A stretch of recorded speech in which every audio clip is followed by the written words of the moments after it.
Баршаңызға сәлем. Назарларыңызға оңай заттардан жасалатын тойымды пирогты ұсынып отырмын. Каналымызға бар болғаны тіркеліп, лайк басып, төменгі қоңыраушаны басуды ұмытпаңыздар.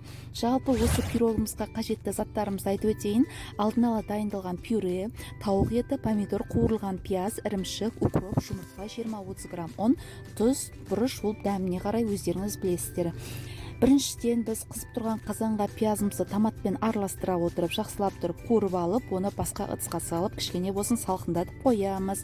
Одан кейін дайын пюреге ұнды саламыз, укроп, жұмыртқаны салып, жақсылап араластырып, арнамызға лайк басып, тіркелуді ұмытпаңыздар.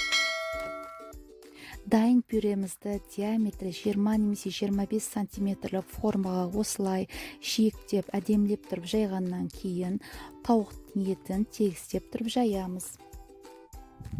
Алдын ала қуырылған пиязымызды осылай тегістеп, әдемлеп тұрып жаямыз. Және де туралған помидорымызды үстіне жайып қойғаннан кейін духовкаға 15 минутқа 150 градусты температураға пісіруге жібереміз. Теркадан өткізілген ірімшікті духовкадан шыққан пирогтың үстіне жайғаннан кейін қайтадан духовкаға 1 минутқа жібереміз. Өте керемет, өте оңай, өте тойымды пирог шығады. Жасап көрулеріңізге кеңес беремін. Арнамызға лайк басып, тіркелуді ұмытпаңыздар.